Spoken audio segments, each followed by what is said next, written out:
What is a war of aggression? For as far back as we have recorded history, wars have been waged in order for territorial gain or in order to conquer another nation. The concept that the stronger nation should prevail was largely accepted throughout the world until the 20th century, when the concept of aggression without justification began to lose favor. A new term, war of aggression, began to make its way into the nomenclature of many languages as a way to describe a war that serves no justifiable purpose, such as self-defense.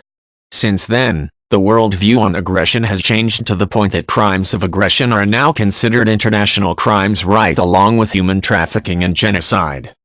When one nation, or a faction thereof, engages in armed conflict against another nation without provocation, it is said to have waged a war of aggression. In modern times, a war of aggression is considered unacceptable among most nations of the world.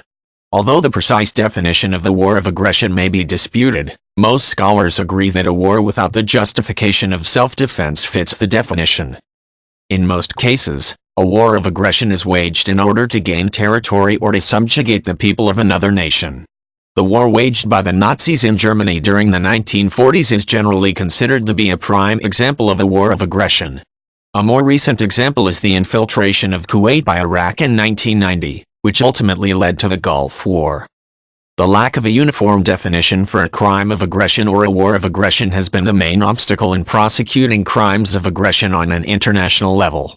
Although an international criminal court exists, its jurisdiction is limited and complicated. The Rome Statute of the Criminal Court, which is the international treaty establishing the court, does assert that crimes of aggression are punishable by the court. However, a uniformly accepted definition of aggression continues to be an issue among the member nations. In addition, not all nations have signed or ratified the treaty. Among the notable absences are the United States, China, and India. Until a uniform definition for crimes of aggression can be agreed upon, prosecution will remain elusive. Public opinion, however, and international consensus will be a deterrent to nations that may consider waging war on another nation without just cause.